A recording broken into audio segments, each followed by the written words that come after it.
From our studios in Petersburg, Virginia, LNN USA, America's local news network presents Good Day VA. Brought to you by Dunlop House. Welcome to Good Day VA. I'm Samuel Pugh. I'm here with Amit Jain, Program Manager for Tri-Cities Boys to Men organization. We'll be right back after this. Whether it's raining diamonds or sapphire skies, add a little sparkle to your day with Petersburg Jewelers. Susan and Victor decided it was finally time to downsize and be closer to the grandkids. So Victor went to bsvnet.com to get pre-qualified for a mortgage. From then on, we were the bank of Susan and Victor. BSV, the bank of you. All right, welcome back to the studio. So Amit, tell me about Boys to Men. What does your organization do? Sure. Well, thanks for having me. So what we focus on at Boys to Men is social and emotional mentoring for youth, typically from about 12 to 17, so middle school and high school. We go into the schools to provide a consistent group of mentors that will show up every week, once a week, throughout the entire school year, and be there to provide sort of guidance, mentoring, and support for the youth that show up, who want to receive some of that mentorship from males and females in their lives. Got it. And so this is a scenario where there's not a lot of judgment or consequence for how they relate to your organization. It's just dialogue. That's exactly right. So the idea is really that they're going to come in and they might have adults in their lives that play other roles and may be very good at playing those roles. Parents, teachers, principals, counselors, therapists, law enforcement, whoever it might be. But maybe the idea is that maybe there's something going on in their hearts, minds, souls that they feel like they can't release to those people. Yeah. And so we can come in independently, say, hey, we're sitting in the circle just like you. We are asking for all of us to be supportive of each other. Can you trust us? Can we trust you? Can we all just drop something in the circle about what's going on? And can we see where that conversation leads and if it might have some impact on somebody in that circle? Yeah, and I can see how that would be different from coaches or parents, etc., because there's not an ongoing relationship with consequences for what you have to say. So you can be pretty much as honest as humanly possible. Yeah, and a simple way to think about that specifically is, so we have a curriculum that really we as facilitators just use as guidance for like, what emotions do we like to talk about? What questions do we typically ask? But outside of that, every circle, every day, I don't know what's going to come up, and we just take it from there. And as it relates to your questions with sort of life coaches, we are coaches in general, teachers, we try to get the boys to a point where they're setting their own goals, and we help them think through their past, their values, what they're learning, what they're taking in from the environment around them to set their own goals versus us being like, okay, by the end of this quarter, your grades need to be this, and you need to be here, and your communication needs to look like this. We help them try to have that dialogue with us or through us sometimes with teachers and parents, to hopefully get them to a point where they can start determining those goals on their own. Maybe we should start a circle inside this organization. Separate point. So tell me how you got involved in this organization.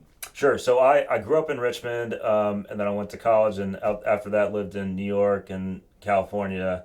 So most recently in San Francisco, was doing technology investing out there in companies, and so I was living in this tiny little bubble out in San Francisco, but roots were always here. I came back because I was dealing with some of my own personal mental health issues, and I got introduced to this organization to the co-founder, Steve Martin, and the executive director, Warren McCrickard, last summer. So I spent all of last school year as a mentor, joining some of the facilitators with the organization in circles. Mm-hmm. And I mean, I got to tell you, I didn't know what to expect. I mean, not only did I not have this, I didn't know what this work could look like. I was always, therapists make sense, this makes sense. Mentoring, I never got. I never had a mentor, never thought I needed one. Role models were, not on top of mind. And when I walked into this first circle, and then the second circle at the same school, and third and fourth, and seeing what these youth were willing to share with people that they didn't know 3 weeks ago, because they could trust us and trust this space and trust their peers in that space. I mean, it still shakes me up today, because it's so powerful, and just by being there, by being a presence that listens and doesn't judge and offers experience, relates, you can just so quickly see how these boys turn from keeping everything inside to being willing to open up to mentors. And so once I saw that, for me, it was just no brainer. This is like where I want my foundation to be. Yeah. So the Tri-Cities their area program manager role came about this summer because we were doing a lot of great work here in the Tri-Cities. We had good relationships, good building a good network down here. And the idea was, it's a small staff. Can we bring somebody on who's, I facilitate 10 plus circles, but I also come down here to focus on community engagement, specifically in the Tri-Cities. So it must be nice for you personally to be involved in something that is that sacred to the human experience, like opening up and talking about what's going on inside your soul. 100%. And again, like it's the fact that these youth are willing to have these types of conversations so early. We're typically getting 7th grade up to seniors in high school. Sometimes we'll be working with 6th graders. We're actually doing a pilot program right now with 5th graders in elementary school. And man, it's like, I hear all these stories and I'm like, oh my God, I was experiencing a lot of those same things, but I never knew even how to voice it or how to go about it. And so it's really, like you said, it's starting at sort of what is the foundation off of which we're built. And we're not going to change all of the environmental, or we're not going to change the entire environment which these kids are going to be living in. But can we give them a little bit of space to talk about it? Yeah. It's kind of like taking the cap off of a overheating radiator. Mm-hmm. As soon as given a chance, this just busts out of them. Well, I always describe it as like it's a balloon that's inflating quickly, right? In terms of everything going on in their minds. And can we at least, if we can't fix it, if we can't let all the air out in one day, can we at least give them space to let a little air out every week so that it doesn't blow up? Yeah, I get it. So tell me about the Tri-City service area. Where do you go in? Yeah, so we're in Petersburg, Colonial Heights, Prince George, and Hopewell.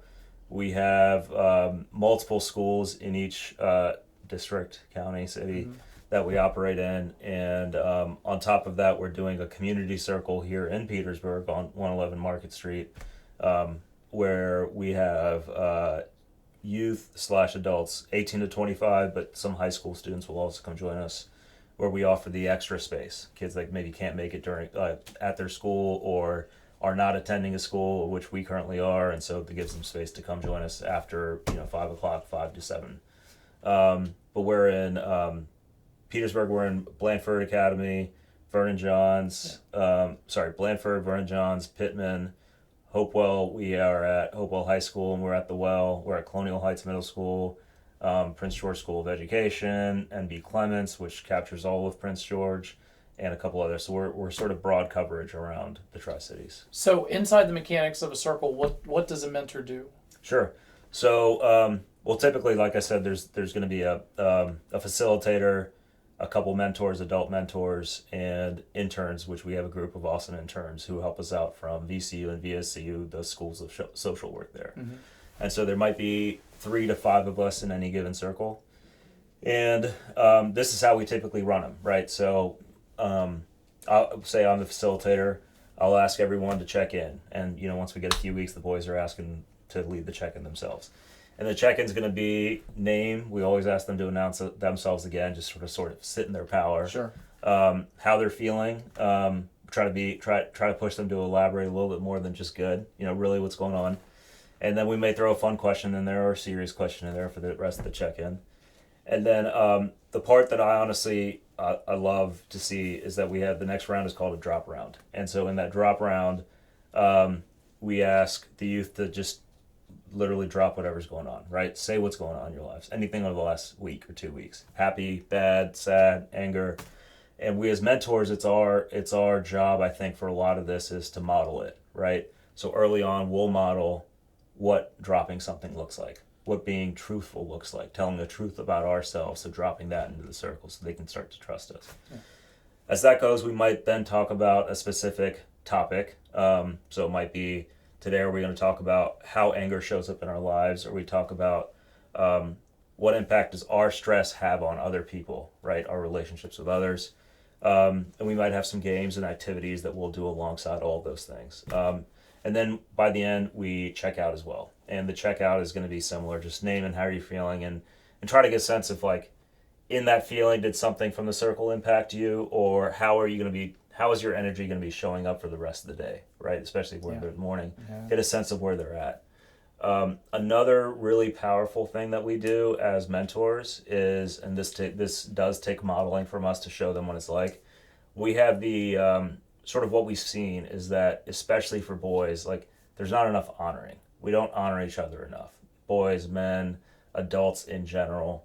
We don't see that enough, and so they don't get to see it enough if they have a male role model in their life or not. So what we want to do is we want to empower them. We want to honor them. There might be all these things that people are telling them that they're not doing as well as they should, but that kid's showing up in the circle today. Mm-hmm. He's here to talk, and not only is he here to talk, he's supporting those 3 other guys that he knows are maybe going through something, and he's going to help just be there for them. Man, this almost seems like an early form of group meditation. Mm-hmm. A lot of those things you're talking about are things that I think it's healthy for adults to go through every day when you wake up, so that you align your objectives and goals for your life and your day and what dictates your motions and thoughts. And this is almost like teaching that kind of thought process to kids to get together, right? Yeah. So it sounds awesome. Yeah. Okay, so now that the awesome is covered, what is the challenge? What kind of problems have you seen are most common that come out in the circles? So without going into any specifics. Sure, obviously. Yeah, of course. I appreciate the question. I mean, I think one of the things I was actually just talking to our co-founder about this, Steve Martin, like right before I came here. What we might have in certain circles is that we have to play this balance, because there's going to be, let's say, a group of 10 kids. 8 might want to really be there and feel like they're getting something out of it. 2 might need to be there from the perspective of a lot that's going on. They're acting out. They're not doing well in school. Things are bad at home. But what if those 2 or 3 are not bought into the circle, right? And so how do we manage that dynamic of making sure we give them everything that they need or want from us, but we still provide all of the best of boys to men to the 8 who really want to be there? Because there can be distractions, right, mm-hmm. within their circle. So I think that's one that's always, it's kind of always happening. So we're always working to manage that as best as we think we can. 2, I think, we get great support from schools and the communities, et cetera. As we're looking to expand sort of our depth within the schools, there's obviously also a desire for us to be broader. More schools, more Virginia, more coverage. More age groups. Exactly. Yeah. More age groups as well, exactly. Yeah. And so with that, obviously, we have a very small staff, very lean organization. So then there's this balance of like, do we push to raise money? We know we want to raise money just to even continue to do what we're doing better in the schools that we're in. And we also know that we want to expand because we see the need, but we don't want to dilute the value of what we do, right? And so that requires additional training, more time, et cetera. So it's a balance, but I think we have a great board and donors who are guiding us in the right direction. And then I think, personally, I'll just say, like, a challenge is if I'm sitting in 10 to 12 circles with 90 to 100 plus youth a week, we take in a lot. There's a lot that's taken in. And so this is me personally, this is not the organization. I have to do a lot of my own work in these circles and outside of it, just to make sure that I'm sort of coming in as the best version of me. Sometimes I feel like I'm not bringing my best to these because I have my stuff going on, and I'll tell you the number of times I've released that into a circle and I've gotten the support that I need in that day. I mean, it's just amazing. So it's a problem, but it also just goes back to like showing me the value of this kind of work. It's tough to be having a bad day when you go in to mentor, because you're modeling. So exactly. Yeah, I get that. So why is this program so important? What successes have you seen manifest? Sure. So we've, I think a few of the things like we have seen just in terms of data from schools, we've gotten good data over the past few years from schools. Mm-hmm. We've seen a decrease in the number of absences. We've seen a decrease in the number of out of school or in school suspensions. We do see improvement just throughout the year in grades. Again, sort of as a function of what we do. What's the sample size here? How long has it been inside the schools around here? So we started in 2012. We're now currently serving over 500 youth across over 30 schools and 38 circles. So that could be multiple schools at one circle or multiple circles outside of schools in general. And so the data is collected over the past 2 to 3 years from where we can get it. right, depending on the school system, et cetera. So we're seeing improvement in three or more grades from over 50% of the students that are in our circles. Oh man. Yeah, That's so just amazing. from the first marking period to the last quarter. And so those are just some of the direct stats. And then I would also say from a social emotional perspective, we ask questions like, are you managing your anger better than you did before? Your stress better than you did before? How are you showing up for your peers? Do you feel like you can support them now? How is your communication with your parents, your friends, your teachers?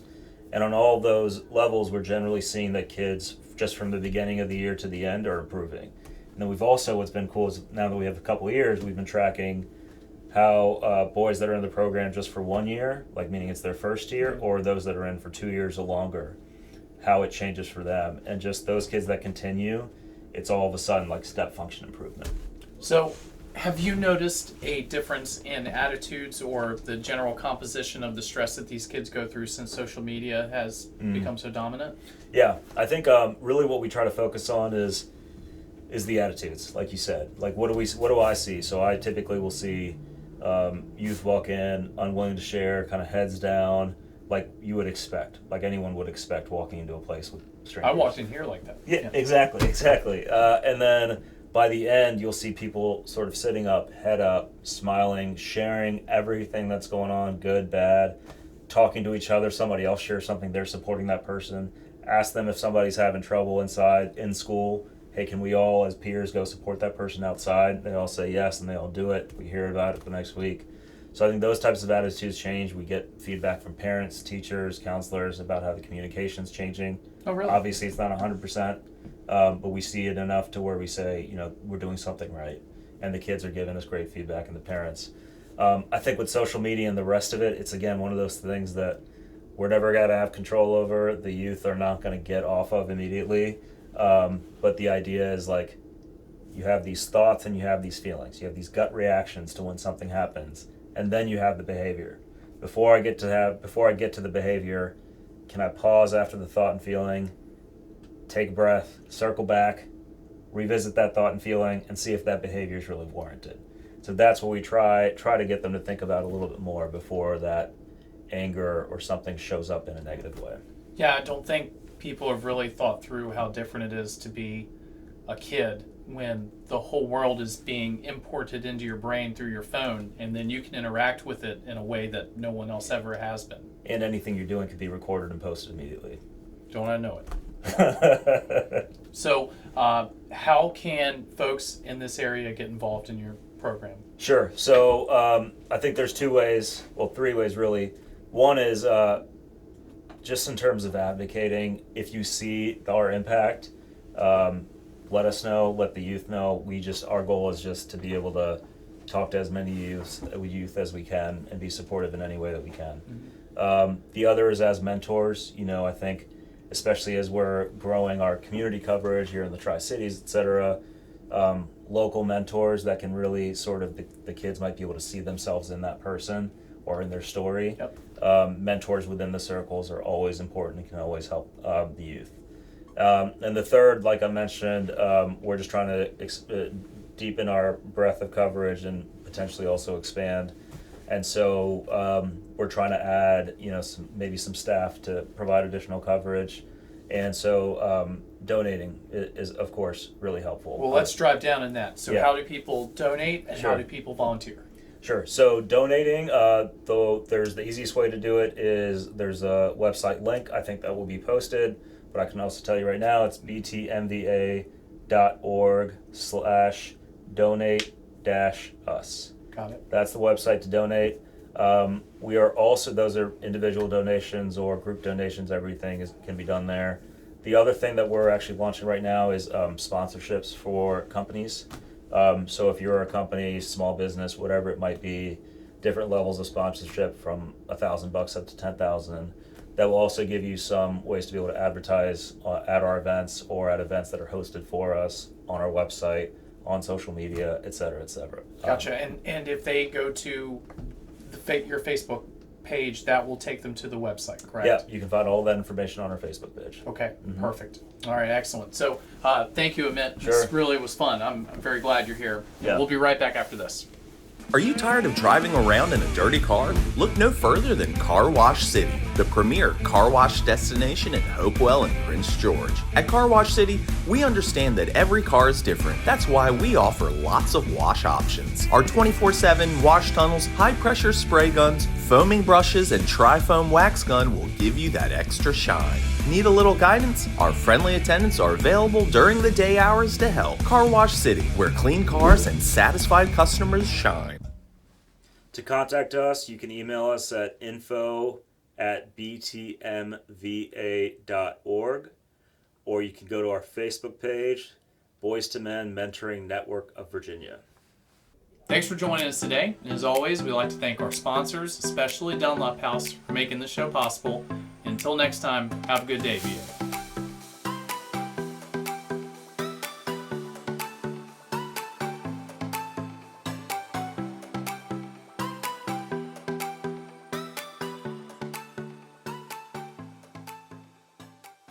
Today's show is brought to you by our friends at the Cloud Factory, who take a customized approach to their customers. They know not everyone is alike, and neither are their needs. So, the Cloud Factory focuses on what's best for you when it comes to CBD, hemp-based products, vapor nicotine, glassware, and just about anything, providing alternative routes to a healthier you.